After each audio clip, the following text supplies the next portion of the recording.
Everybody, apologize for the darkness here. I am at my parents' house right now. But welcome back to the Miniac. This is a live stream. I haven't done one in a while, but we have some interesting news that happened today.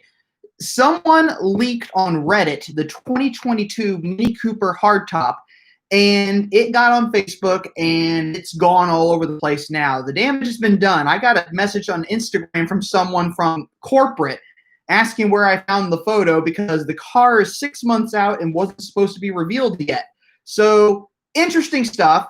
Definitely something worth discussing. I'm sure you all have probably seen the picture already from either what I've posted or you've seen it online on Facebook. And I want to get your opinions because I've looked online to see if there's any photos of this car anywhere, and there's nothing. No one has said anything yet about this. So this is amazing, apparently. Apparently, from what I heard, there is someone who leaks stuff from corporate in Munich, and they haven't figured out who's doing it yet.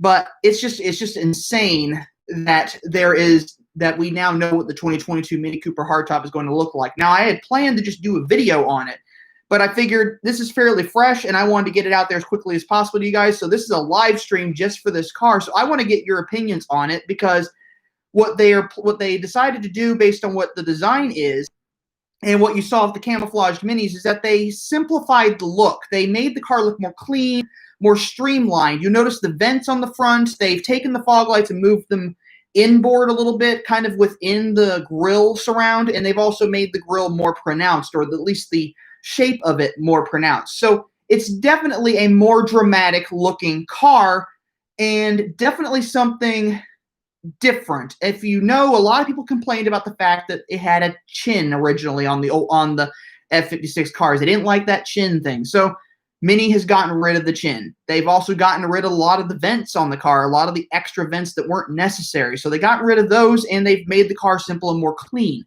Now, it's going to be just as polarizing as the car was when it came out in 2014, I'm sure.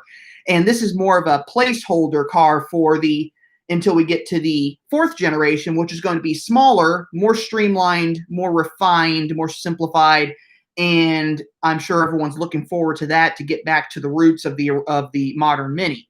But in the meantime, we have this F56 refresh facelift coming for 2022 model year or 2020 UK, Europe.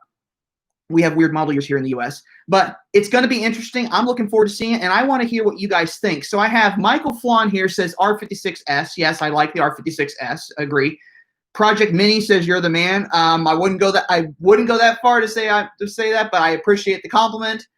Charles Kilo, it looks strange, not as iconic in my opinion.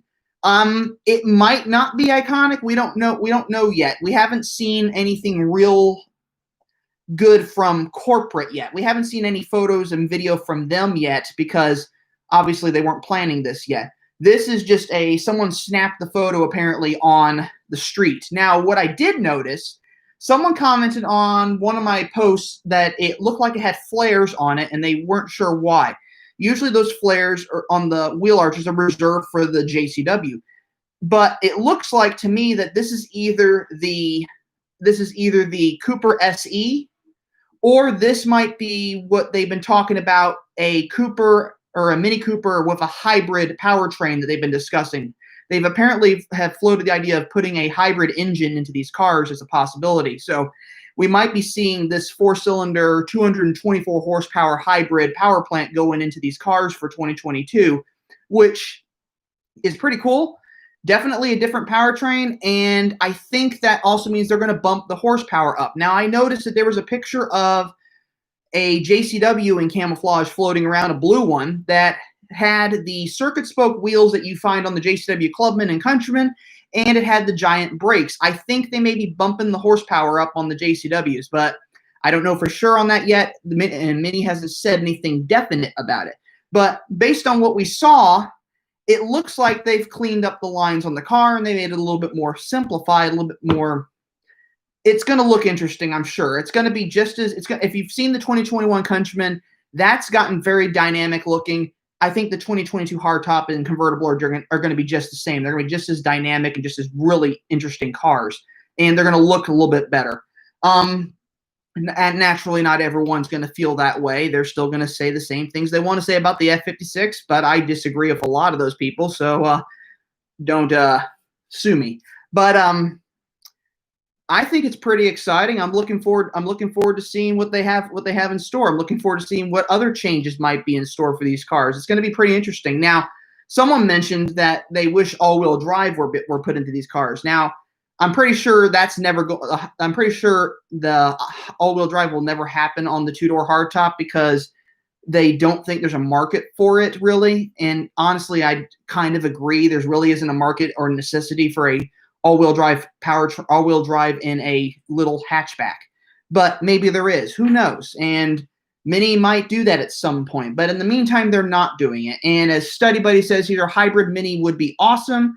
They need to keep up their MPG with competitors. The Cooper hardtop does a good job of keeping up with the competitors at about 34 MPG, give or take. And the Cooper S and even my personal car, my F56, it's not a JCW, I'm sorry. My F56 Cooper S JCW gets about 30, 31 MPG, which is not bad. And Charlie Kilo, it's a Mini, not a Lotus. All-wheel drive wouldn't seem very marketable for sure. Yeah, I think so. I think the thing is, if you take the all-wheel drive and you shoehorn it into the front-wheel drive platform of the Mini hardtop, it goes away from what Izagonis had intended with this car, which was a front-wheel drive, transversely mounted engine family car. That was a family car. That was a family car back then. Was a Mini if you could believe it. We don't think of little two-door hatchbacks as family cars, but that was a family car. So little four-seater, front-wheel drive. That was the way it was supposed to be. And if they add all-wheel drive into it, they're going away from it. So that's where the all-wheel drive comes in with the Countryman, and it comes in with the Clubman. Now, what we do know, based on what they've been talking about, is that they're going to have a larger but still smaller Mini Traveler model. It'll be full electric, and it should be an interesting vehicle as well. And that's going to be something that might be along the size of a BMW X3, but it will still be tiny by comparison. The thing with Mini is no matter what segment they put a car into, they will always be the smallest car. But anyone have any questions regarding the 2022 Mini leaked? Excuse me for a second.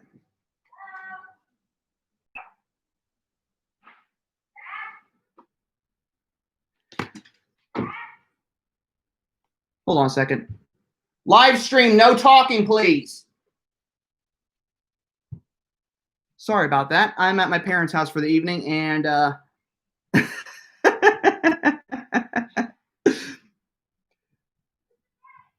yeah, I'm at my parents' house for the evening, and my mom just walked in from my brother and sister-in-law's house wondering where I was. So my apologies, but I tried to tell her that I was doing a live stream and she didn't hear me. But anywho. So Will R says, smash that like button. Lemonade, laugh my LMAO-nade. Okay. How do you feel about it? It has a goatee. Someone said that the car looks like it has a goatee. Someone says it looks like it has a mustache. Someone said it looked like it had a handlebar mustache. I am reserving my opinion on it until I see the car in person. I do think it's strange that the pedestrian bumper is body color, but knowing the way that things go at the dealership I go to frequently, they're going to probably find ways to wrap that pedestrian bumper in black so it hides it, or they may just leave it the way it is. Who knows? But show us the picture that is leaked. Okay, I'll show you the picture. It's on my phone. See if you can see it. So there it is. So that's the 2022 Mini Cooper, two-door hardtop. That's the Mini Cooper S. And as you can see right there inside the grille, those are where the fog lights are probably going to be located. These vents on the side are meant for aerodynamics and fuel efficiency, I'm pretty sure. But it's definitely a cleaner look. And it looks like the color of the car, we think, is either, someone said it looked like melting silver. Someone said it looked like emerald gray. and someone said it looked like it could be just moonwalk gray in a bad lighting. But melting silver we know is gone. Emerald gray we know has been discontinued. So I have no clue what color that car is. I just know it's a gray color or silver color, and more than likely it's a Cooper S based on everything we're looking at with the car, as I don't see any indications to say that this is a JCW because the vents are too small for it to be a JCW. And based on the camouflage we've been seeing for the JCW, we know that it's going to have bigger vents in the front bumper, even though they're not the grills that we're used to. So definitely some changes. Project Mini says, love pure silver. I had a pure silver roof on my JCW Clubman. That was a pretty color, very nice color. And basically, it's kind of a toss-up. Has the bonnet scoop. Yeah, it has the bonnet scoop, so it is a Cooper S. It's either a Cooper S, Cooper SE, or JCW. Could be, and Des Miller says, and I agree with you, Des. I think it is I think it probably is the Cooper SE based on the wheel arches and based on what looked like there was a little plug on the side scuttle. So it looks like it might be the Cooper SE that we're looking at here and not just the regular Cooper hardtop, which may indicate then, since the Cooper SE currently uses a Cooper front bumper, that this may actually be the Cooper bumper that we're going to be getting and not the Cooper S bumper. So who knows at this point, but it definitely has flares on it, which seem to indicate that it might be the electric Mini and not the Cooper S, unless they're going to be adding those little wheel lips on every single Mini, which couldn't hurt. But it's definitely a different look. It's definitely an interesting look. I think it's going to make the car more interesting. I think it's going to get more people into buying these cars because the Mini is a fantastic vehicle. I still think it's a fantastic vehicle. I know a lot of people out there have gone away from it thinking it's not very good.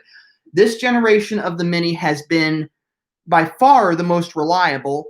If the styling has been a little on the polarizing side, you either love it or you hate it. A lot of people love it. A lot of people hate it. I am one of those people who I really like it, providing it looks a certain way. For me, that reason I got my Cooper S that I have and not another JCW is because my car that I got is the best of both worlds. It's a Cooper S, has the JCW appearance package,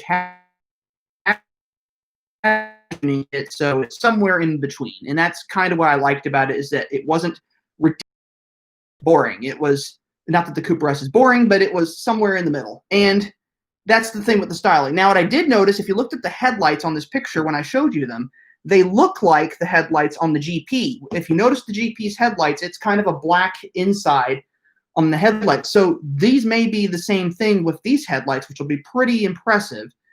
And what else have we got here? I like the wheels from the leaked picture. Yeah, I don't know what wheels those are. Those are definitely, you all take a look here. Those are definitely a different look for the car. Look at that wheel. You know, Des, I think this might actually be the electric. This might be the electric car, the electric Mini.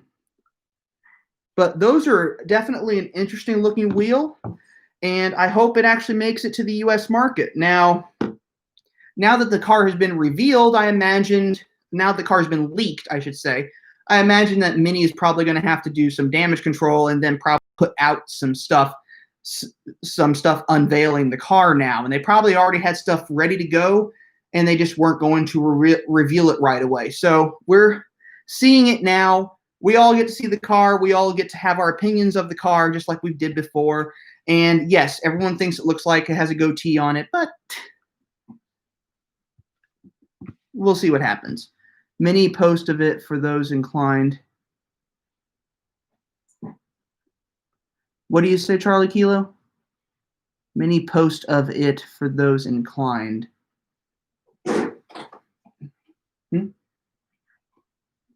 Pardon me.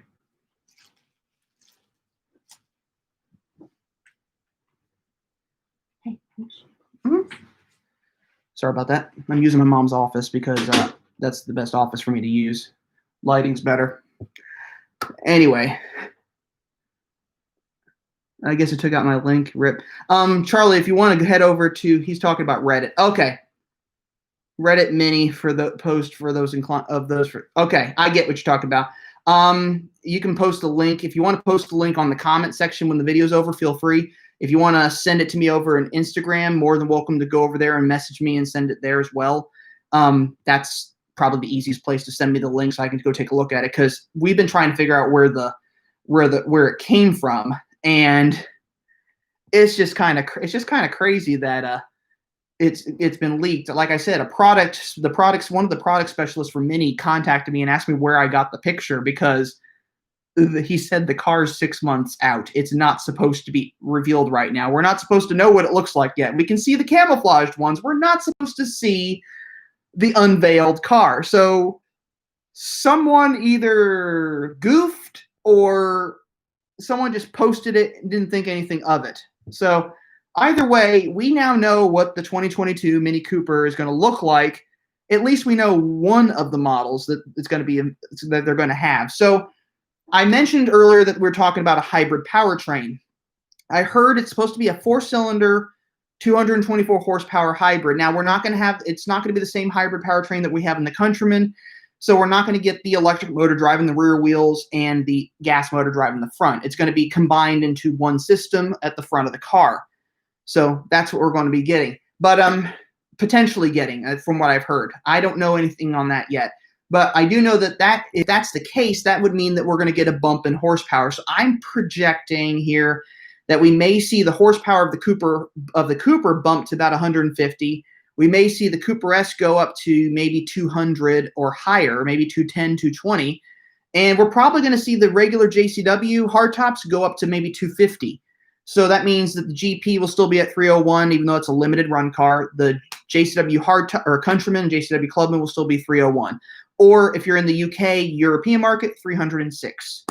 Since horsepower numbers in the US tend to be lower for some inexplicable reason, and I have no clue why. But anywho, I got the link, I think, sent to me here, so I can check real fast here.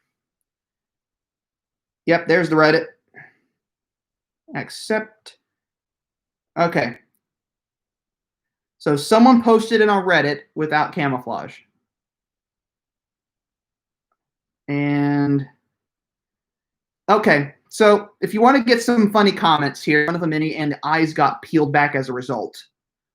And then someone else responded, looks like it has grown a mustache.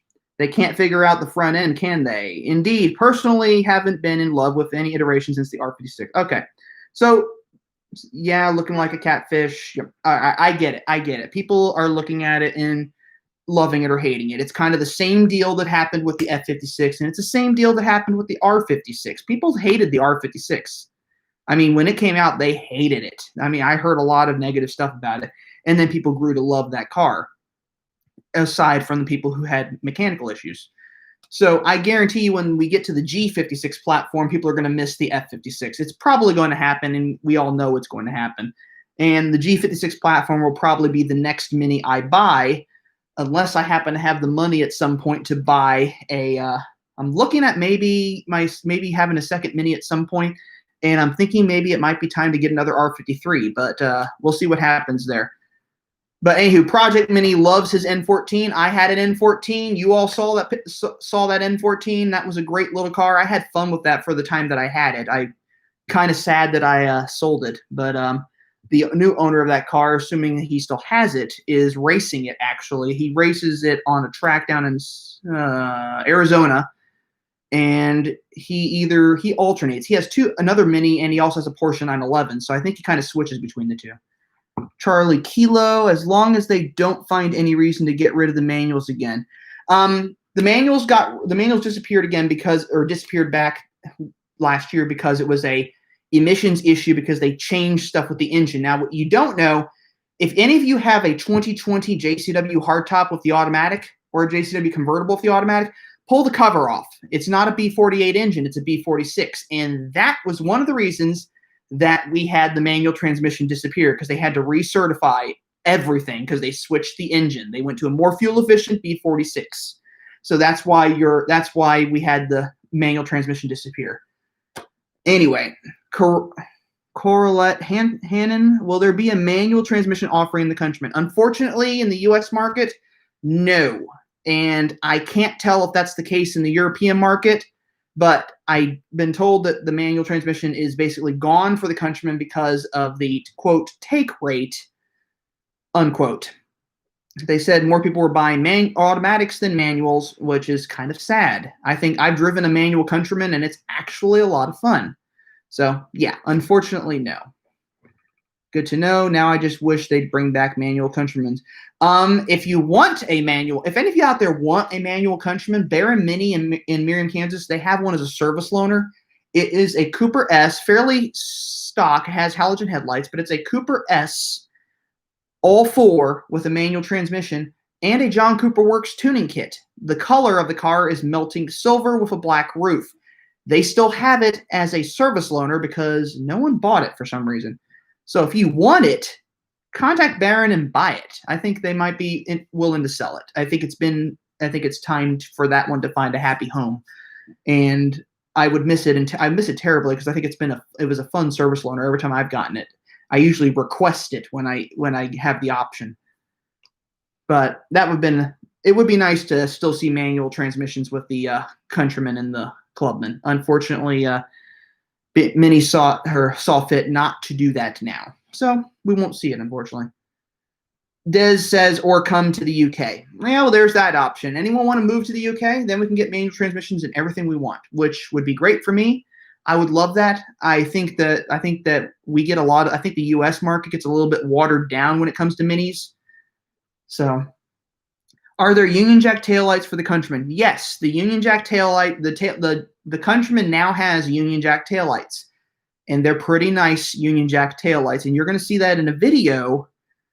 Well, you're going to see that in a couple of videos. I have a couple of Countryman videos coming up, so you're going to get a chance to see the new Countryman with the new taillights. Charlie Kilo 2021 does. They are gorgeous. Super leads if you are pretty. I'm not sure what you mean by that, but anyway. Anywho, so that's what's been going on. We have a 2022 Mini that's been unveiled that shouldn't have been unveiled yet. We have the 2021 Countryman is already out at your dealerships, and if you haven't already seen what that one looks like, and I'm hoping most of you haven't, because that would be a shame. Here it is. Let me show you. Where's the good one? Good one. Here we go. All right, I'll show this to you. So this is the 2022 or 2021 Mini Countryman for all of you out there. This is one of the ones at the dealership I go to. It's an iconic trim, all-wheel drive, turnstile spoke wheels, white silver with white roof, and an indigo blue interior. So pretty cool. In fact, they sold this car on Saturday. So that one's gone. I think there's a couple of sage greens still on the lot, and they're getting more coming in. But it's been pretty well received, and it definitely looks better. I think it looks better than the 2020 model years and prior. So it's nice to see changes coming to make these cars a little bit more aggressive, give them a little bit more grunt. And as someone said, same front end as the Reddit car. Yeah, it does kind of have the same front end as the Reddit car, but it's a more aggressive look. And I think Mini wanted something a little bit more aggressive to kind of get, you know how we always joke about the fact that it's not cute, it's mean. I think Mini was trying to make their cars look more aggressive to kind of get people to go like, oh, this is a mean looking car. This will be fun to drive. Sonic Liberation, dude, my engine light went on in my Cooper S after I did not screw the gas cap on past the click. Do you know how many miles I need to drive before the thing resets? I'm not sure how many miles. It's not 300. I think you just have to. I don't know. I've never had that problem, but if it doesn't reset, you can get your own code reader and you can reset the code yourself. Or, okay, you're joking, I get it. Or take it to the dealership and just have them reset the code. They can turn it off. But if you have a code reader, you can go in there and just switch it off yourself. Or if any of you out there had what I had in my Cooper S, my R56 Cooper S, which was a scan gauge, you can go in there and clear codes as well. And that's what I used to do a lot with my car, especially because I had a decatted downpipe in that car. So I had to clear the check engine light quite frequently. And for those of you wondering about check engine lights, I took some of you know that my Cooper S was dyno tuned. Well, I disconnected the dyno tune because I kept getting a check engine light for excessive boost pressure. So I'm currently running at 210 horsepower and not 270 like I was originally doing. So unfortunately, it's not a big deal. I did put a sprint booster in the car that makes up for that with the acceleration. It's kind of fun. Caden says, my Countryman's turbo stopped working and it cost me $4,000 to replace. Unfortunately, that's about right for a turbo replacement. And you'd be surprised what an engine replacement is in some of these cars if something goes wrong. I think it's like $6 or $7 grand for a new engine half the time. Turbos can be expensive to replace if they're the pre-F generation minis. The turbos at the front, a little bit easier to do if you're going to do it yourself. If you're dealing with the F generation, the turbo is at the back of the engine near the firewall. A little bit more difficult to get to, but considering the second generation or third generation minis are more reliable, we don't really have to worry about that. South Philly PT, love your informative videos. Thanks for your expertise. Project Mini, I have a scan gauge 2 in my R56 too. There you go. Sonic Liberation. Oh, okay, I get it. Caden, I was like 300 miles before the insurance would have covered it too. Unfortunately, it happens with minis. You blow an engine sometimes, or it can happen. It doesn't usually happen. I mean, a lot of things have to come into play before an engine goes boom. And you would have to pretty much starve any car of oil for that to happen. And it just doesn't happen that often. And especially with the third generation minis, it just really does not happen. South Philly PT, are Oxford minis customizable beyond what's included? The answer to that question, South Philly, is no, they are not. The price is $20,000, $600. That is the full MSRP before taxes, license, title fees, stuff like that. That is the cheapest you're going to get. And the reason why is the way the car is configured. If you did it yourself, if you configured it yourself, it would be about a $27,000 car. The reason they do it the way they do it is because they can keep the cost down by packaging it a certain way and then sending it out. It's defaulted that way. Now, what you can get is you can specify if you order an Oxford edition, you can specify color, I think. You can specify roof color, DCT. You don't get LED headlights, unfortunately, on the Oxford. You can get a white roof or a black roof, and I believe the colors are limited to chili red, pepper white, midnight black, and I want to say moonwalk gray. So those are the four basically the classic trim colors. I think you're a little limited. I could be completely wrong on that, and I probably am. And if Sammer were watching right now, he would probably tell me what colors you can actually get for the Oxford edition. But I swore I remember one being Starlight Blue at one point, and I'm pretty sure it's not the case. Oh, that's right. Keep getting Oxfords ads for BRG. I think there's more colors than what I'm saying, so don't take my word for it necessarily. I think the colors I gave you are the classic trim colors, which are the ones you can get for classic trim. But I believe there's a handful of more colors for the Oxfords, and I'm pretty sure Starlight Blue and even BRG are colors in that grouping. I love the LED headlights on my S. Yes, the LED headlights are great. The Xenons were great on the previous gens. It's unfortunate that you can't get the LED headlights on the Oxford editions, and it's unfortunate that on certain models you can't get them on the classic trims. What you can get, though, is apparently now for 2021, you can get LED headlights on the classic trim Countryman, which is kind of cool.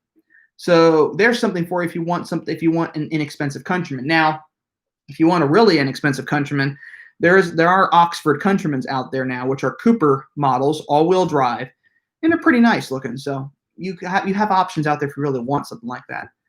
Ethan F56, sorry if you already answered this. I popped in late. Do you foresee any new colors for the 2022 model year facelift? Yes, I could see them. I could see them maybe bringing some colors over from the Clubman and Countryman. So maybe we might see sage green. Who knows? Maybe we'll see coral red even. You saw the coral red special edition. And if you remember the 2020 model year, they had a white silver edition Countryman before they brought white silver over to the Countryman for the 2021 model year. So it's not impossible to think that they might be testing out colors on special edition models to see how well it's received, and that might be what's going on with the coral red edition hardtops. So we may actually see coral red come over to the hardtop and convertible. What I would love to see, though, is coral red be allowed on the JCW, because it would be kind of cool to see a JCW Clubman in coral red. So they did away with pepper white and emerald gray too. They didn't do away with pepper white. Pepper white is still around. They got rid of emerald gray and melting silver. Pepper white is still around. South Philly PT, is the digital cluster only available in S trim? Sorry. No, digital cluster is only available on models with navigation, whether it's a 6.5-inch nav or the 8.8-inch nav. And Sonic Liberation, I read that they didn't, trust me, they didn't do away with pepper white, because there was a 2021 pepper white sitting on the lot recently. And I've seen 2021 models in pepper white. So they didn't do away with pepper white. Would love to see BRG on a JCW 2-door. You can get a JCW 2-door with BRG in the UK. Unfortunately, you can't do that in the US for some odd reason. I don't know why. You get Rebel Green, which is a darker shade of green, a little less bright, not exactly the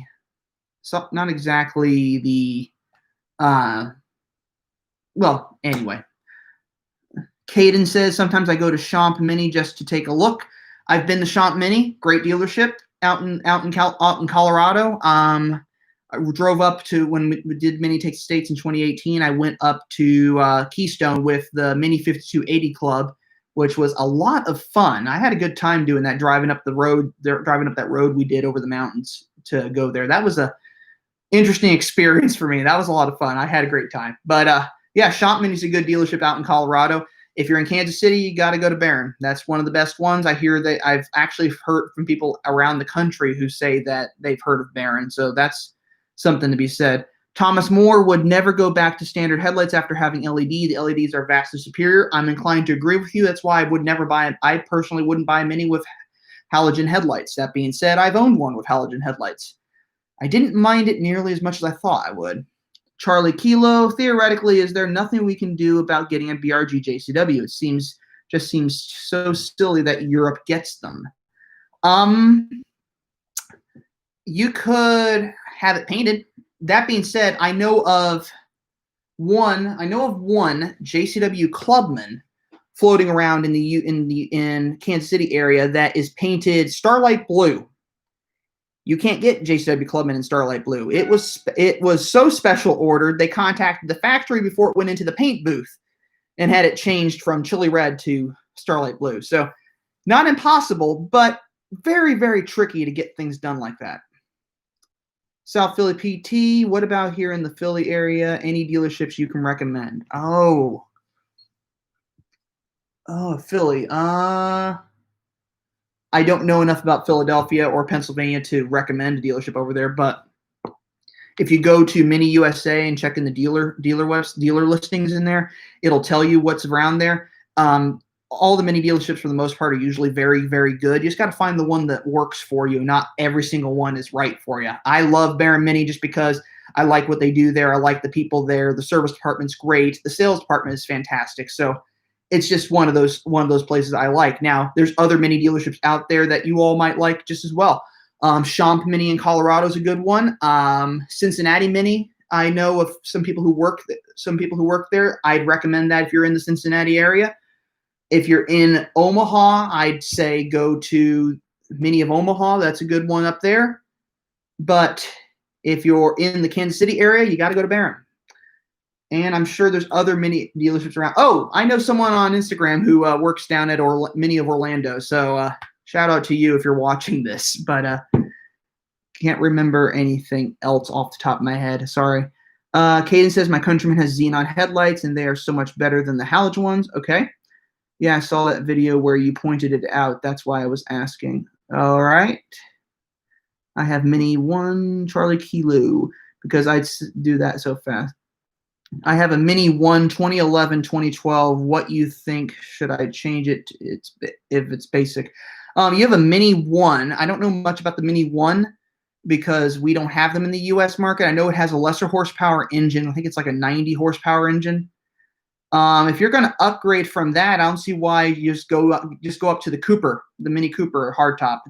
That's a good reliable vehicle. If you're going to stick with an R56 generation, I would go with 2011 and newer with the N16 motor. If you're going to get a Cooper, that's the best motor. And if you want low maintenance and still want an R56 and you want turbo, I would go with the N18 motor and get 2011 and up for Cooper S and 2013 for JCW. So anyway, Sonic Liberation Allentown Mini seemed good. That's a good one then.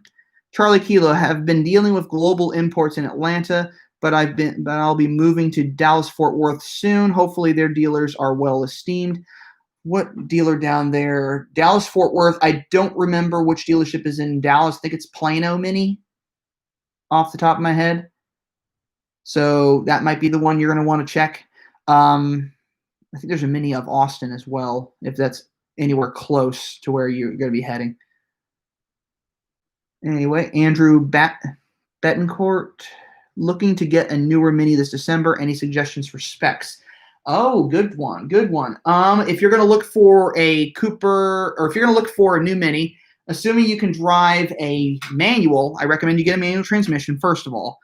I recommend a Cooper S with a manual, signature trim and up, so you get the LED headlights and nice upgrades. If you're going to do a certain interior and you don't want to do leatherette, the black pearl cloth leather, or cloth and leather interior, it's either, or cloth and leatherette interior, I'm sorry. The black pearl cloth is either in gray or black, so it's a pretty nice color. And I would recommend you get that fabric. What's cool about it is that it's made from recycled bottle cap, so it's actually temperature neutral, which is kind of neat if you're in the car in the summertime. In the wintertime, it reacts better, so you're more comfortable. Leather naturally is more hot in the summer and very, very cold in the winter, and leatherette is the same way. Whereas this seems very neutral for some strange reason, and I really like it. I've seen a few Minis like that, and I almost bought one with that. So I'd recommend something like that. As far as options, get the navigation. If you're going to get navigation because then you get the digital dash. If you don't want a sunroof, don't get a sunroof. Let the dealer, if you're going to order one, don't let the dealership force you to get a sunroof, because they do it for resale value. But if you don't want a sunroof, you don't have to have a sunroof. So don't get one. I can't think of any other real options that I would go for. Heated seats, obviously. 17-inch wheels. And if you're in an area that's in the wintertime, you don't have a place to store summer tires, get all-season tires. And if you do have a place to store wheels and tires, then get an extra set of all seasons to use in the wintertime. Andrew Timothy Daniel. Oh, still on Sonic Liberation. Get an S. Seats are better. Engine is better. Brakes are better. I agree with you, Sonic. That's actually true. The Cooper S is better, pretty much. Cooper is still fun to drive, but the Cooper S, if you want to go that route, the Cooper S is definitely the way to go. Timothy Daniel, have you heard much about how well the GP is selling? I've heard that there are 2 available at my local dealership, which is really surprising me. There are 2 sitting at my local dealership. One's in the showroom, the other one's out back. Hidden. Completely. Because, well, yeah. The one that's in the showroom has been upgraded. It's had its roof wrapped in chili red. It's had its scuttles changed to Nightjack side scuttles. It's had the JCW Pro exhaust installed, which in the U.S. market, it is possible to do it. So it has it on. And I think that's it. That's the only changes that have been done to that car. Looks really, really cool. And it sounds really, really cool as well. Andrew Betancourt, yeah, here in Arizona, 115-degree summer. Those seats would be a must. Yep. Sonic Liberation, get electronic dampening control. Now, I like the dynamic. I think it's called dynamic damping control.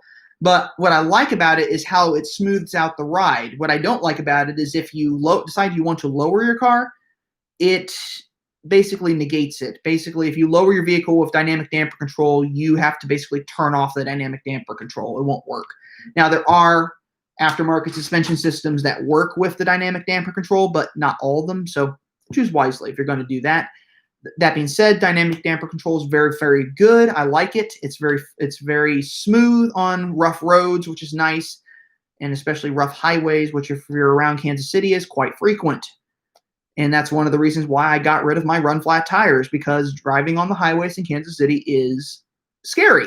you're more likely to bend a wheel or dent one, or what did I do last time I hit a pothole in my JCW Clubman? Oh yeah, I bent a wheel and I broke something. That's why the car was in the body shop, was in the repair shop. I think I broke something in the suspension. That was a fun time. Stephen Cleveland, love your channel, so informative, and you are very entertaining to watch. My dealership I take my JCW to in upstate New York is Keeler Mini. They are fantastic. I believe I've heard of Keeler Mini actually, so I'm going to go ahead and agree with you on that. If you're in upstate New York, go to Keeler Mini. There you go. There's lots of good mini dealerships around the U.S. You just got to find one that fits what you're looking for. Now, if you are interested, here's something I'll let you know. Any dealership, any mini you want, if you contact, like, for example, if you contact Baron Mini in Kansas City and you tell them you want this particular car and you live in like California or New York or wherever, they'll work with you to ship the car to you. They've done it before. They shipped a BRG Cooper S out to California, and they recently shipped a GP to California. So they will ship cars to you want one from their dealership and you're not in the area. And I think we had another one recently go to, it was a Solaris Orange Cooper, and it went to Mini of Alexandria, and I believe they said it was for someone who worked at the Pentagon wanted that car. So even people in the military love driving Mini Cooper. So there you go. And Super Leads recommends Michelin Pilot Sport 4. Super Leads, you are like the 10th person I've heard from, including the sales manager at my mini dealership, who recommends Michelin Pilot Sport tires. And Project Mini, will they pass California emissions? Are you talking about the ones with the Pro exhaust, or are you talking about minis in general? They should pass California emissions. I believe they're all 48. I believe they're all 50 state emissions vehicles.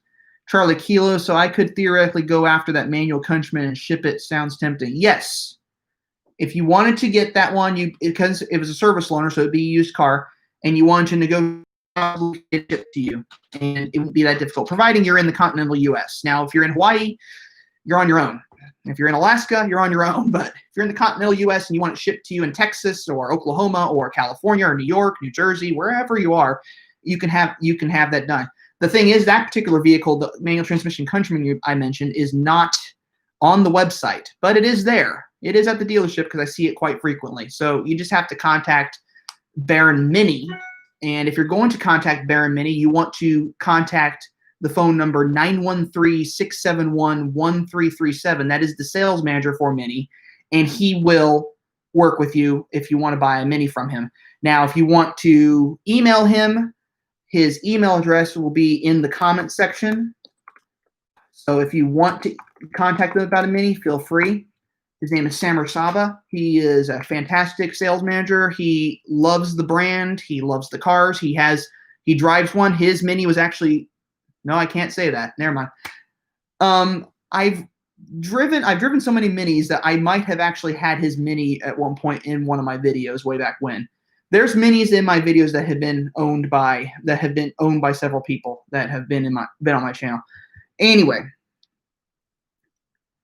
Charlie Kilo, yeah, you already looked at their website. Good for you. You probably have seen everything. If you're curious, if you've ever been on their website and you're curious, more than likely, I photographed all those cars. I've taken pictures of all those cars for that website. So there's a very good chance that my photos are what you're seeing on that website. And because I've also probably used those photos for thumbnails on my videos before. John, I'm not even going to pronounce your last name because I don't want to get it wrong. The cars are way underpowered. The JCW should now have 306 horsepower. The S should have 290. I'm losing interest in the brand. A lot of other companies have more horsepower. They're upping the horsepower for 2022. I'm pretty sure of it. That being said, horsepower is not where you should be looking. It should be looking at torque. The more torque you have, the better the car, or the faster the car really is. It's an interesting thing. Everyone looks at the horsepower numbers. No one ever looks at the torque numbers. Yeah, it has 306 horsepower. It has 331 torque. The JCW hardtop has 228 horsepower, 236 foot-pounds of torque. The torque is where it's at. Now, if you go to the Cooper SE, as Sonic Liberation just mentioned, It has 100 and what was it? 180? No, 180. I think it's 180 horsepower, and it has a little over 200 foot-pounds of torque. I'm not sure. I can't remember. Lots of torque, basically. I did see someone recently. They tuned I saw a video. I hadn't even had a chance to watch it. They tuned a Cooper to like 160 horsepower, and it had 300 foot-pounds of torque. That is 140 more torque than horsepower. That is insane. That's a lot of torque in those little cars. Caden, I'm kind of lost about where to take my car to tune it. Like, is there a special place, or do dealerships tune them? If dealerships would tune them, that'd be great. They usually, if your dealership is a is associated with Dynan, then yes, they will tune them. Otherwise, they're not going to. My local dealership no longer does Dynan tuning because they've had too many issues with Dynan, so they don't recommend it. If you want to do a chip tune, you can go to Race Chip and get a chip tune. But if you want to do the ECU tune, which is the correct way to do it, I recommend you contact Mario Palzo something like that. Let me make sure I got his name correctly. I've talked to him quite frequently. Mario Palza, yeah. Talk to Mario. He's in California, and he will do ECU tunes. What you'll have to do is you'll have to mail the ECU to him. If you're looking for him on Facebook, this is his name. And he does mini ECU tunes. You can contact him, and you can get your ECU tuned on your car. He is in several of the mini groups. Yeah, Mario Palza, RPM powered. Yep. He does RPM tunes. He does any kind of ECU tune that you want, and he can work with you and make your mini even faster if you really want one. So so go for it. I recommend you contact him. He's great. So let me see here. Timothy Daniel, have you heard of anyone removing the carbon fiber spats on the GP3? The problem with removing the carbon fiber spats, yes, you can remove them and put the regular flares on, but you'd have to change from back bumper. Everything's kind of bespoke with the car. The other thing is the wheels are almost an inch. The wheels are actually an inch wider than the standard JCW wheel. So they're going to stick out quite a bit. So you could do it. It wouldn't look right. I don't recommend removing the carbon fiber spats. Get a Borla exhaust? Sure, you can do Borla exhaust. You want your car louder, more throaty? Yes, definitely go for the Borla exhaust. That's a good one. Dark Knights, yep. Project Mini, he does remote tunes for the R56. Yeah, Mario still does remote tunes, so you don't have to send your ECU. I talked to him about doing an ECU tune on my Cooper S, and he can't do ECU tune on the. He can't do like remote. I think. Well, maybe he could. I think he said he could, but my issue right now is I don't have the money to do it, unfortunately. I spent a lot of money trading my car in, getting it the way I wanted it to look. Now I'm going to focus on some other things. But first, I have to focus on money or bills and improving the channel and everything. So that's kind of where the money is going, is to make this one of the best mini channels I can possibly make. And we're heading in that direction. I would love to do an aftermarket exhaust at some point, or even a JCW Pro exhaust. I just haven't done it yet. I've also toyed with the idea of just cutting off the mid pipe on my car and just straight piping that and just go with that. And it might work. But I drive my car so much for my job because I do dealership photography that it's racking up miles, but this is a good test. Because it's racking up miles, I get to find out just how reliable an F56 really is. And then hopefully have enough money saved up in a couple of years to pay it off. So we'll see what happens there. Anyway, what's good aftermarket exhaust for the Cooper S? If you want to go OEM, JCW Pro exhaust. If you want to go aftermarket, you could do Quicksilver. You could do Borla. I'd recommend Quicksilver. You could do Borla. You could do, what's that one? What's that one that has the Valvetronic thing? I know it's on the tip of my tongue. Remus. There we go. Yeah, you could do Remus. Super Leads, yes, he does the N18 engine. He offered to do an RPM tune on my JCW Clubman, my N18 JCW Clubman, before I traded it in, because I had a Miniac tune on the car, and Miniac, as we all know, went bust. So I had one of the last Miniac tunes. It was a stage 1 though. Why did Mini kill off the base Cooper Clubman? Now you're stuck with a Cooper S. They took away the base Cooper Clubman for the U.S. market, and they also, or because it wasn't selling well in the U.S. market. That was the primary reason. They didn't kill it off. They just discontinued it for the U.S. market. Other markets around the world, and I know I have subscribers from all over the world, you can still get the Cooper Clubman. Now, the other Cooper you can't really get is you can't get a Cooper Countryman on the lot.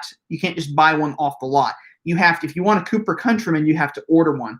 And the same thing goes for the Cooper SE Countryman Hybrid.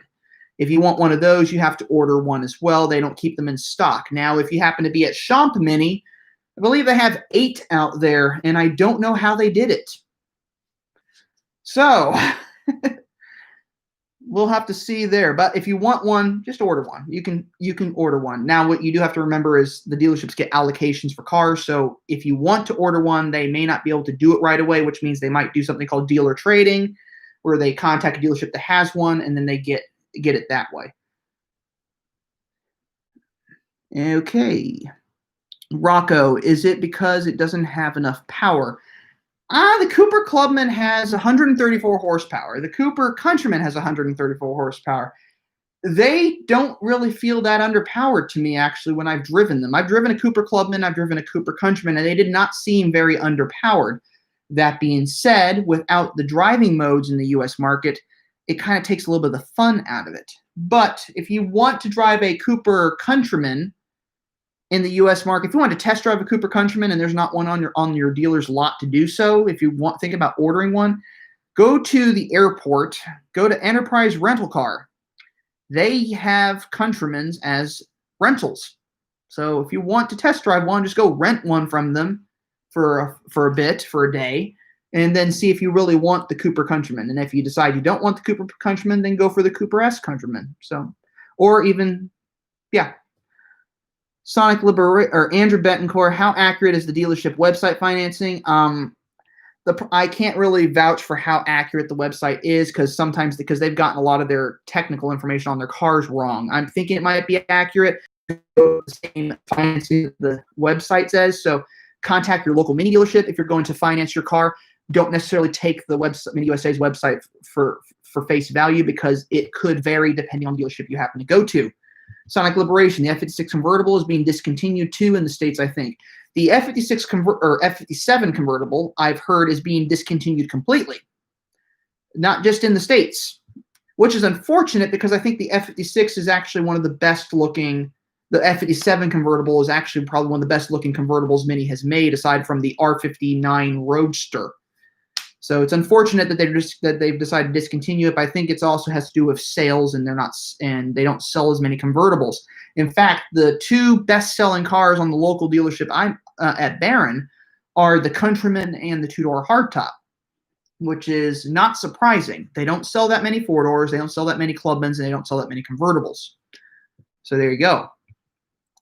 And I think I skipped a comment up here. Caden asked, I need to dechrome my Countryman, especially the mirror caps. You have a chrome mirror caps? Wow. You can get black mirror caps.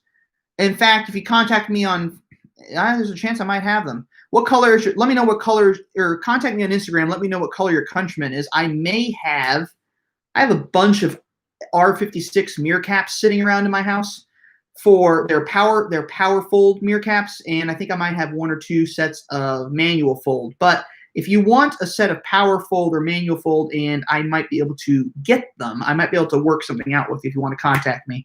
So we'll go from there and see what happens. Anyway, final order. Hey, I just got on, saw the picture, so it looks like the front grille has a chrome delete. Is that for all Minis? You can get a Mini with no chrome as a factory option. You can get piano black exterior trim on your Mini. So you can also get chrome trim on the exterior of your Mini. It just depends on how you configure the car, depends on which trim level, if you're going with classic, signature premium, or iconic.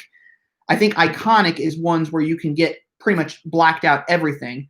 And otherwise, you're going to have to just do it at the dealership, just dealer installed chrome delete, or you just have to buy the pieces and install it yourself. Wow, you guys are just commenting like crazy right now. Project Mini, what's your favorite Mini out of all that you have driven?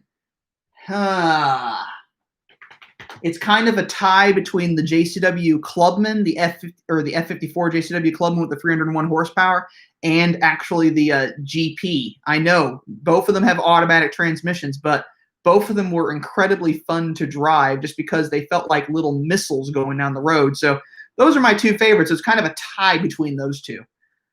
Let's see, super leads. I struggle to keep mine in a straight line because of the torque. Yeah, my R56 Cooper S with the JCW appearance package and tuning kit, that little gray one that I had, that car, after the engine was rebuilt over a 3-year period, was so torquey, it would try to rip the steering wheel from your hands. Even the technicians said it was a bit of a handful when they drove it. So I don't know what the heck the guy who rebuilt it did with that car while he was building it, but it was a little missile.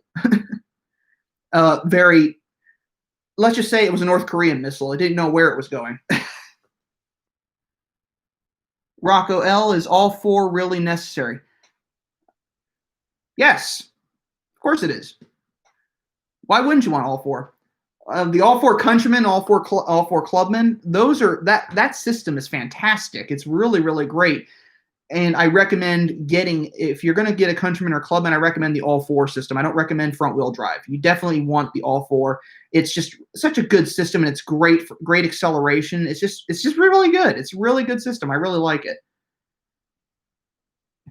Wow, this is just going crazy. I mean, I live in Colorado, and the all-4 is very necessary in the winter. The other cool thing about the minis, the all-4 minis at Champ, is they do lift kits out there because people want them. So I'm sure somebody has done a lift kit on a F54 Clubman out there, and I bet it looks really, really cool. So there's all sorts of cool things you can do, but the all-4 is definitely a must. John says, I'm aware of that, but when a Kia Stinger is quicker than the JCW, that's a 4-door, that's crazy. The thing is, the Kia Stinger is not in the same vehicle segment as the Clubman. The Clubman is in a compact car segment. The Kia Stinger, I believe, is in a mid-size or full-size car segment.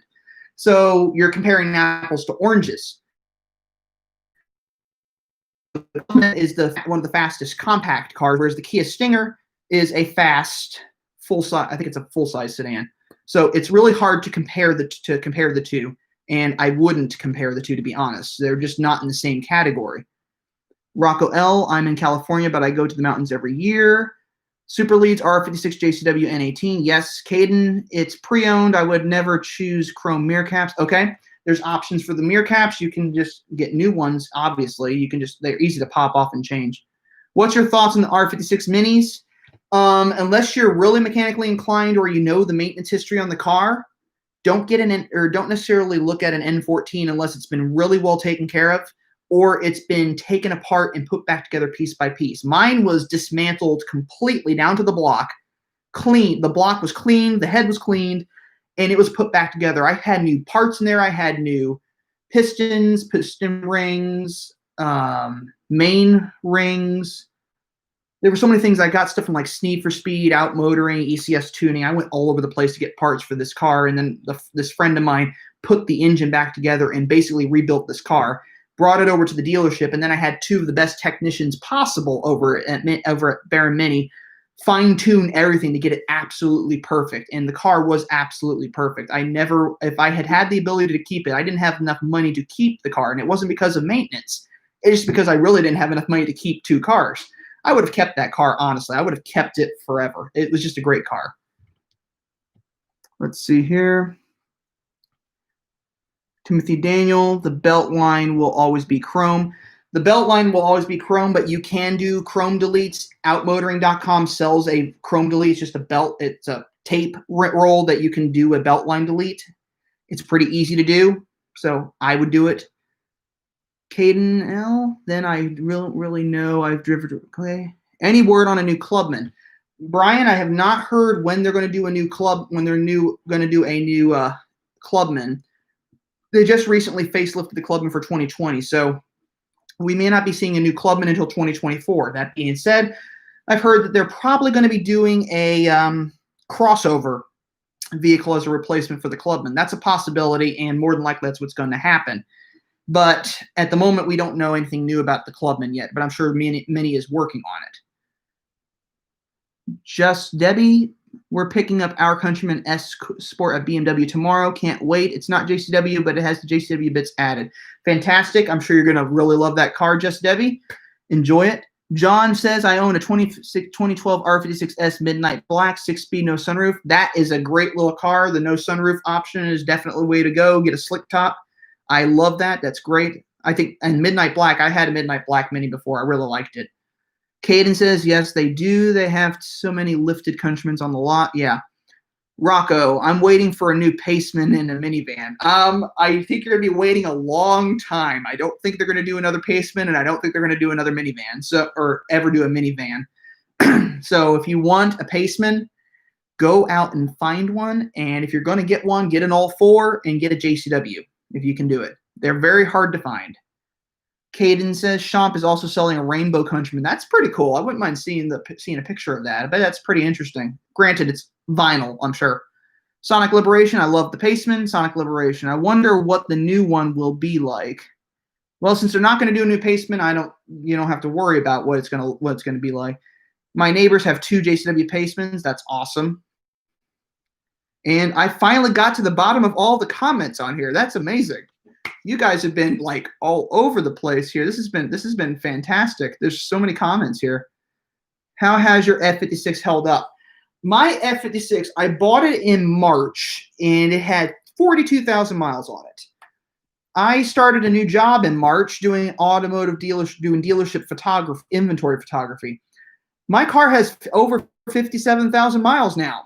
And it's only been March, April, May, June, July, August, September. It's been 6 months, 7 months. And the car has already hit that many miles. So it's going to probably, I owe money on this car, and it's going to hit really high miles I think I'm going to hit 70,000 miles by the end of the year, which would be ridiculous. I didn't think it was going to happen that soon. But from what I've been told by a technician at Cincinnati Mini, the F56 is kind of an oil change car, as he calls it. You just have to, as long as you keep the oil change, you just maintain it properly, it's going to last a long time. It's pretty reliable. So it's kind of crazy how reliable these engines are compared to the previous generations, but it's just really fun. I imagine if I had kept my JCW Clubman, I'd probably be doing some serious mechanical repairs right now, and it's a good thing I didn't do that. Charlie Kilo, everyone comment again, quick. Rocco, laugh out loud. Mini Mafia looks really sleek and sharp at the same time. I hope so more horsepower, and all-4 is standard. I don't think the all-4 is going to be standard on the hard tops, unfortunately. I don't think it's going to happen. I do know that there is somebody out there who is trying to get the all-4 components to make his Mini all-wheel drive, his front-wheel drive, I think, hard top. So be on the lookout for that possibility on Facebook or Instagram to happen at some point. But they are not going to put the all-4 into the hardtop, I'm pretty sure. Now, if they happen to do that, I'd be incredibly surprised. But I don't see it happening. Andrew Bettencourt, can I swap in LED headlights into a halogen spec Mini? Unfortunately, no. And that's because of the wiring, the way the wiring is in the cars. Now, if you had an R56, the R56 did have a LED, or not LED, it had a xenon retrofit kit for all cars equipped with a halogen headlight. So you could retrofit them back then. You unfortunately can't do it now. Hold on. Wow. Brian, has the Clubman been on a sales flop? I love them, by the way. I don't think it's been a sales flop. Here's the problem. I think people, if you saw my last video where I said this is not a station wagon, I think people have been thinking of the Clubman as a station wagon. Now, you can agree or disagree with me that on whether you think it's a station wagon or not. I don't think it's a station wagon. What I've been told is the car's body style is actually something called a shooting brake, which dates back to the 19th century when they used to go on countryside, go on shooting holidays, and they'd go hunting. So they would go around these wagons. Well, that was where it came from. And the shooting brake originally designated a two-door coupe with a wagon body style. So if you've ever seen a BMW Z3 coupe, or like the early Z3 coupes or the M coupes, those were shooting brakes, where someone called them the clown shoe. It was basically a shooting brake. The previous Clubman, the R55, was a shooting brake body style. The current Clubman, we could still call it a shooting brake, even if it does have 4 doors, because Mercedes has a wagon that they call a shooting brake, and it has 4 doors.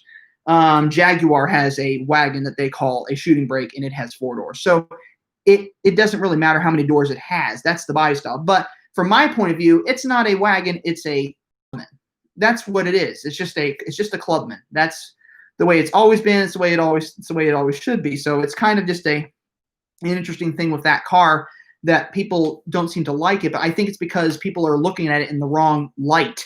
And if you looked at it from a point of view of if you looked at it differently, looked at it as a different type of vehicle, something unique, something that's out of the norm, then you'd see what I mean, because it's definitely not normal, as it were.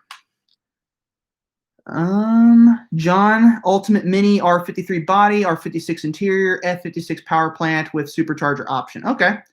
Oddly enough, the R56 floor pan can fit into an R53. I had one that had an R56 floor pan. And if you didn't know, the F56 seats can fit into the R56 body, apparently, with very little modification. So I don't know how the F56 power plant would fit into there, but I'm sure there's a way to do it. And I'm sure someone out there is crazy enough to find a way to do it. Rocco, I saw a GP3 at a POC event in my town. They were doing autocross, but the Mini didn't go around the course. My mom wants to bring her automatic 100 horsepower Fiat at 500 around the track. I would encourage your mom to do it. Take that little car around the track, because as slow as that is right there, you're driving that car you're using that whole car basically to go around that track. You're not using a little bit of horsepower. You're using all of it. So I encourage mom to take it around the track. Des says we get all 4 on Clubman and Countryman. Yes, we get all 4 here in the U.S. as well on the Clubman and Countryman. But what we don't get the all 4 on is because it's not available, is the hardtops and the convertible. Rocco L, it's an estate. Okay, we can call it an estate, and that gives it a little bit more of a high class thing. So we're not calling it a wagon. Caden, me to that was the first thing I bought. Charlie Kilo, Merc, and I think BMW still do shooting brakes with 4 doors. Yes, they do. Unfortunately, they don't bring any of those to the U.S. At least BMW doesn't. I haven't seen too many of these 4 Series Grand Coupes driving around. It's basically a sedan hatchback BMW, and I'm not a fan. I'm really not a fan of that car. In fact, it's one of the few cars where I can actually hit my head getting into the back seat. So, not a fan. Charlie Kilo, beat me to it. Jose Martin, I want a JCW Countryman hybrid. Considering prior to the 301 horsepower upgrade, the JCW Countryman and the hybrid Countryman were only 4 horsepower apart. You basically could get a JCW hybrid Countryman.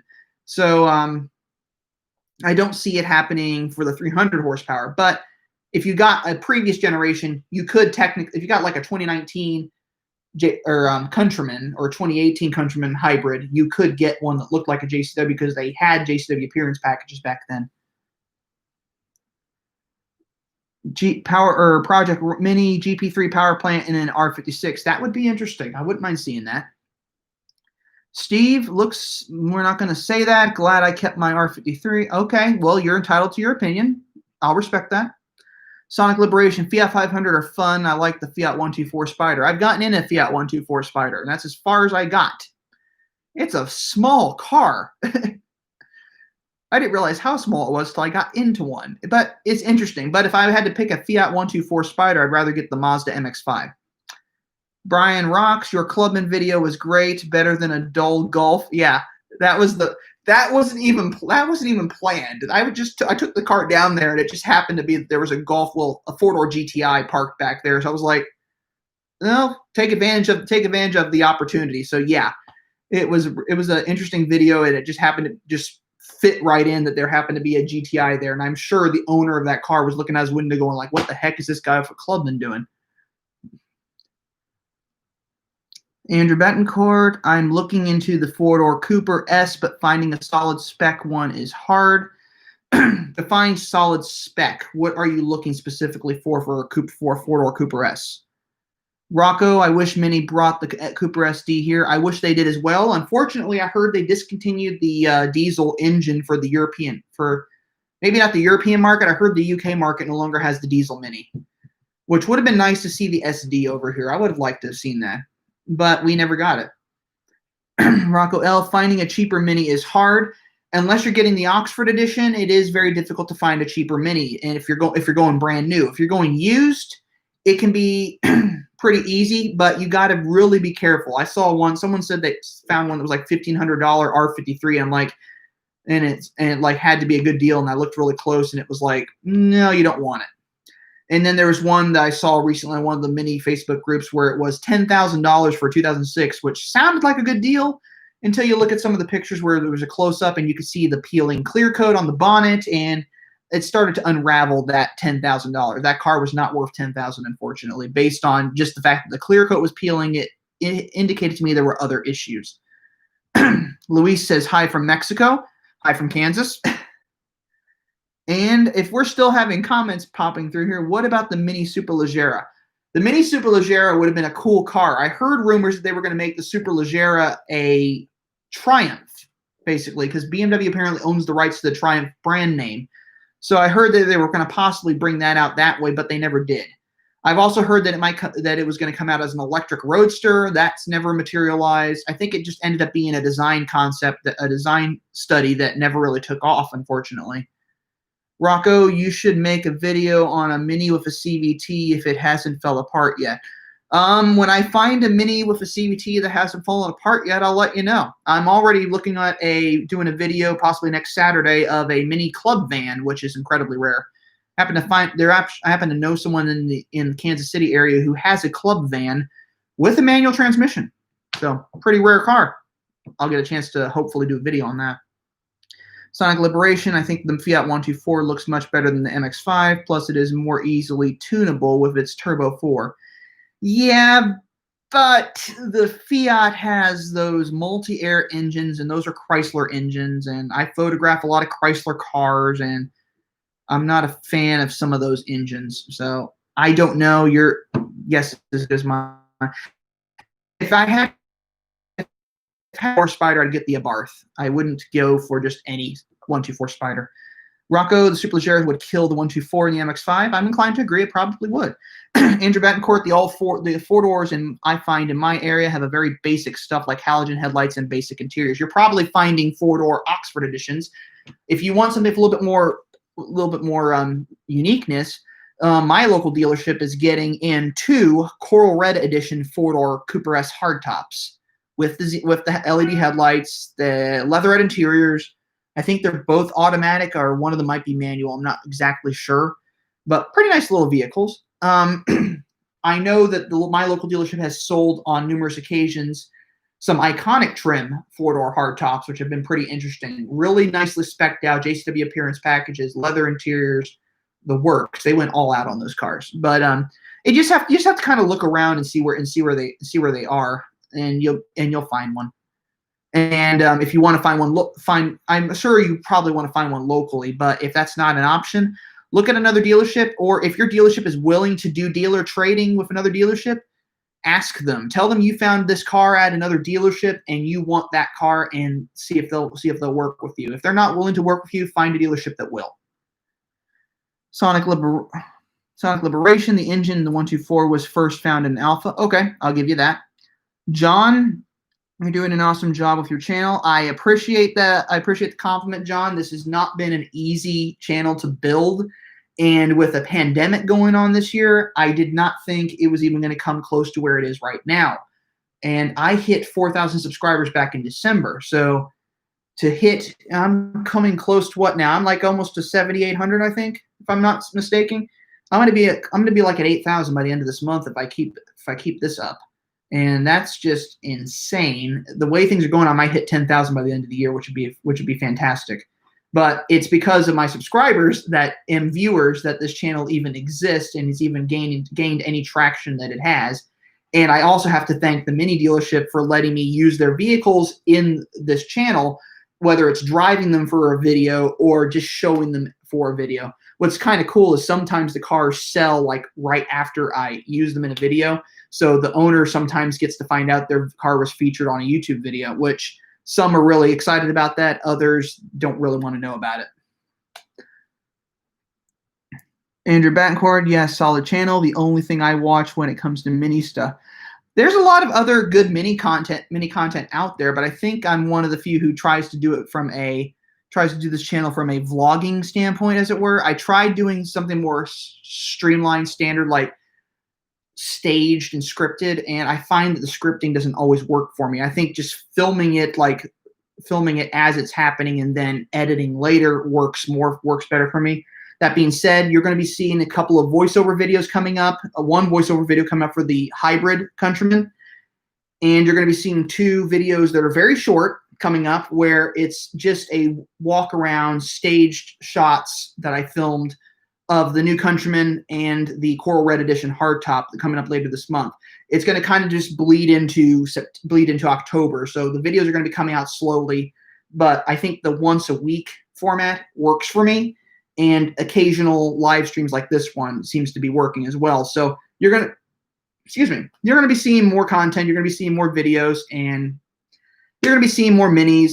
If I ever do any modifications to my own car, you're going to be seeing a lot of that too at some point when that actually happens. But it's been fairly challenging sometimes. The weather doesn't help. If it's really hot outside, it's just a pain to do a video outside. So I usually carry this around to do all my videos. And yes, that is a GoPro mount. And yes, this is a GoPro. So this is how I do all my videos. And then I actually use, if you've seen some of my videos, you'll see this little wire hanging down from my shirt. And this is my microphone that I plug into my GoPro so I can talk to you all and you get to hear my voice rather than my voice plus everything going on around me, because too much noise. Now, what I did film recently is a drive of the 2021 Countryman that you'll get to see at some point. And that one, I actually mic'd the exhaust on that car, and I think I finally got it mic'd to where it actually sounds right. It's just a little hard to control wind noise when you're driving a Countryman or driving a car and you're trying to mic the exhaust system as well. So we'll see how that turns out. It might be in the video. It might not be. We'll find out.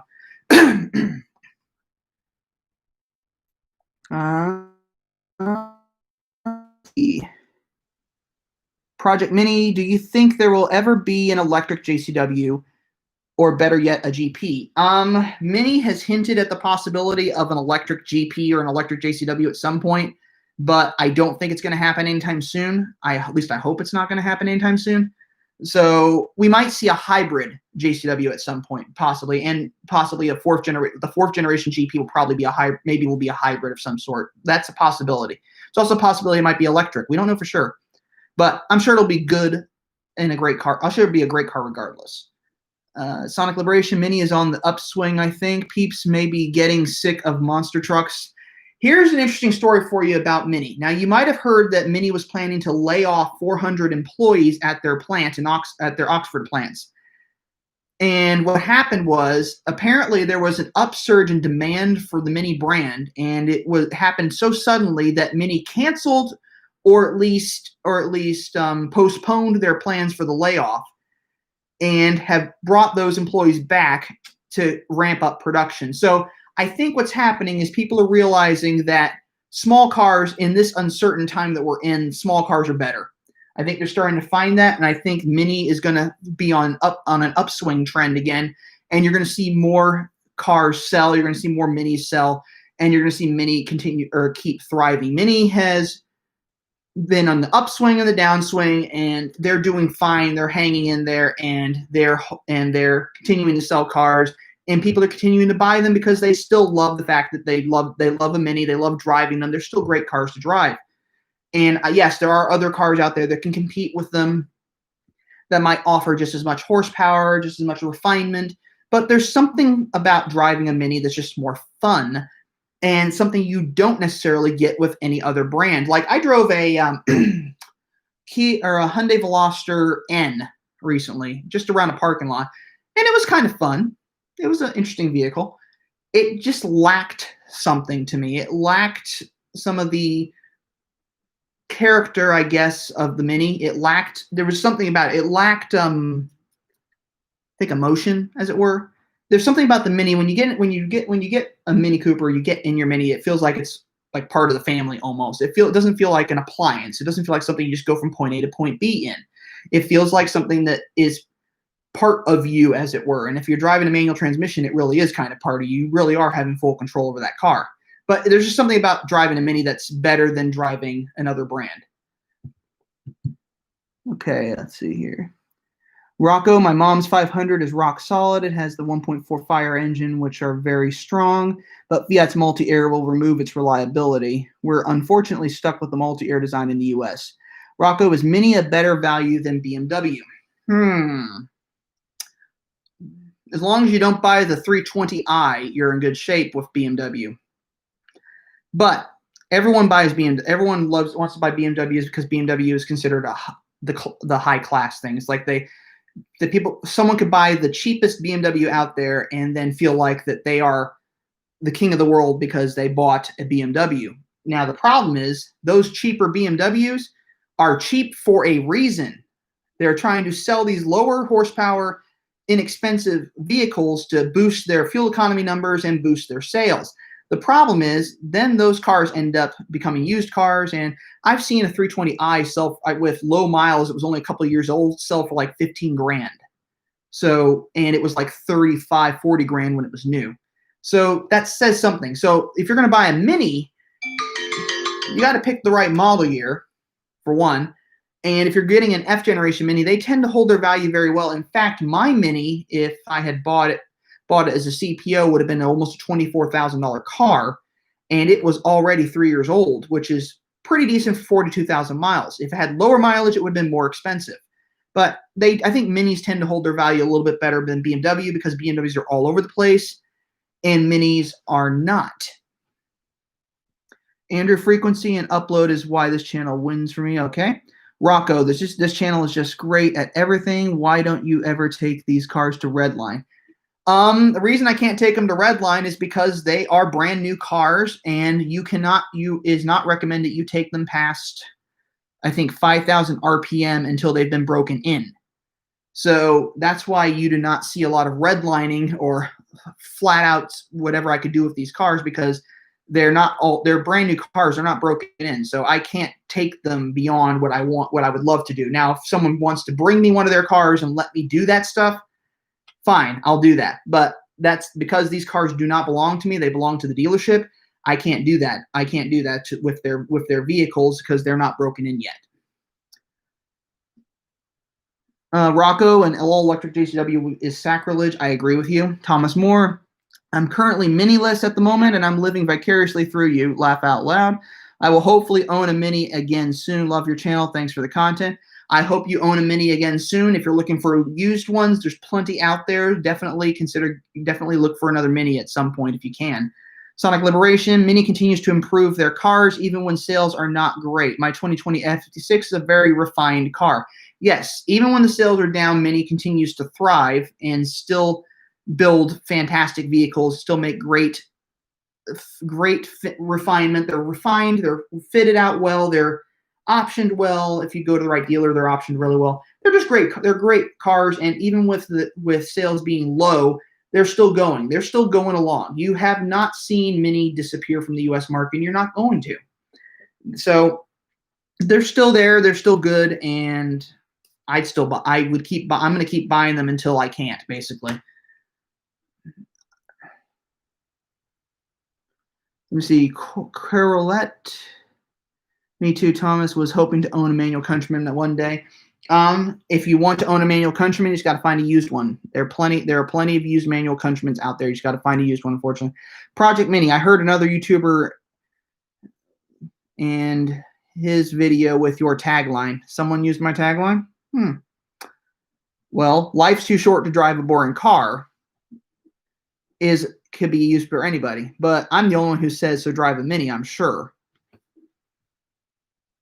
Matt chimes in. I want to buy a 2017 Mini Cooper S. I bought back in March a 2017 Mini Cooper S. Great model year. Highly recommend it. Look for the right spec. And 2017, 2018 were the last years where you could actually get a la carte options. You didn't have to buy he didn't have to buy trim levels. You could buy anything you wanted. And Project Mini, so anyway, I'm sorry. And you could get them spec'd however you wish. So you look for the right options out there, and you're going to be all set with the 2017 Cooper S. If you're going to go with the newer model years, naturally you're going to want to do Signature, Iconic, what have you. Project Mini, he said drive a Mini too. Sounds like someone is facing a copyright issue. Well, I believe I was the first channel to say life is too short to drive a boring car, so drive a Mini. So I think they either stole my line or great minds think alike. We'll find out soon enough. You might have to let me know what channel that is. Rocco, I think the Mini 1 hardtop would sell quite well, especially since everybody complains that Minis are too expensive. I want to see the big analog speedometer come back. The big analog speedometer, unfortunately, is not coming back, and the Mini 1 would not sell well in the U.S. because people want, especially in certain markets like the Kansas City market, they want refinement, they want leather, they want high horsepower. The problem is what they really want is they want all the stuff that the car has. They want an iconic trim Mini for Mini 1 money, and you're not going to get an iconic trim $38,000 Mini for $20,000. It's not going to happen. So that's the problem. If we have to figure out, there has to be if you're going to go with affordable, you got to figure out where to close the gap between the really expensive and the really cheap. And that means that the really cheap is going to have to get the same kind of fitting as the really expensive while keeping the cost down. And I don't know necessarily how that's going to work. So that's the unfortunate problem there with why the Mini 1 wouldn't sell well in the US. Andrew, I own a 2013 Cooper base model, and after coming from a straight piped Cooper S, my base model just isn't doing it for me. I went from an R53 Cooper S to a R55 Cooper Clubman, and it definitely seemed like a downgrade. I went for it from a reliability standpoint. And then 2 years later, I traded that in for a Cooper S. So I went back to turbocharge because I wanted more. So you could boost it. You could trade it in for another Mini, which would be easier. If you want to get a little bit more fun out of it and you don't want to get rid of the car, you could do exhaust upgrade. You could do intakes. You could do suspension. Just have fun with it from a driving standpoint. The good thing about a Cooper S or a Cooper base model is if it's a manual, you can kind of drive it to its limits and have fun with it. Jose Martin, the only thing I hate from GP3s, it's still the fake air scoop. I have a JCW F56 and installed the Venturi carbon with the scoop functional. You can install the Venturi intake in the GP3 as well and make that hood scoop functional. So it's not difficult to do. Sonic Liberation, I think the signature trim level is a good value and well equipped. Project Mini, your channel is way better. Well, I appreciate that. Sonic Liberation, I like the faux leather in my signature Cooper. Andrew Cruz, any chance for a compatibility with Android users? Mini is working on potentially doing something with Android, so hang in there. I'm sure they're going to do something eventually with that might have options for Android. At the moment, they seem to be very focused on Apple connectivity with Apple CarPlay and even the using USB-C ports in the cars now for your iPhones. So I think they're going to be working on something for Android at some point. D Tasca, hey Zach, shout out from Toronto, Canada. Love my 2019 Countryman JCW 6-speed in chili red. Awesome. Rocco, I wish Mini would drop the trim levels and it makes speccing one out super difficult. I'm sure Mini would let you spec one without trim levels, especially with their reputation for great customization. The reason they did this is because they were concerned about resale value. Because, like, for example, my R56 I had, it had only one option, and it wasn't heated seats. It was a mechanical limited slip differential. That was it. So that was its only option. Now, yes, it did have the tuning kit and the JCW appearance package, but that was because the next owner added that to the car.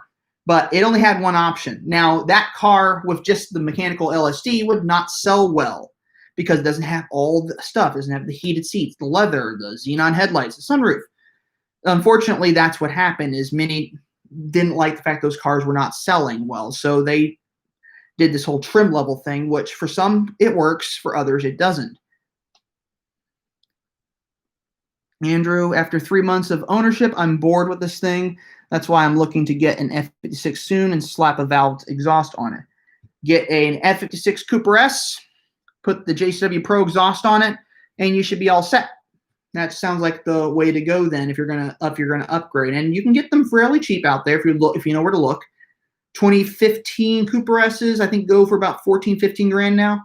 So you can get an F56 Cooper S and put a valved exhaust. But anyway, I am losing my voice now because I've been talking so much. How much is JCW exhaust? JCW exhaust is about $1,500, I want to say. The Pro exhaust, that is, the valved one. So that's the price you're going to have to pay. But anyway, I need to go take my allergy medication. But I want to thank you all for watching. If you haven't already done so, subscribe to the channel. Exactly an hour and a half for a live stream. That's the longest live stream I've ever done. Don't forget to comment if you haven't. And if you want to add more, if you want to chat more later, feel free. I can text it in. I can type it in later. But as always, before I let you go, I'm just going to remind you, as Project Mini was telling me that there's another channel doing my tagline, that life is too short to drive a boring car. So hashtag drive a Mini. And I will see you all in the video on Friday. And Friday is going to be the voiceover video for the hybrid Countryman. So go check it out on Friday at 2 p.m. Central Standard Time. Central Standard Time? Nah, 2 p.m. Central Time.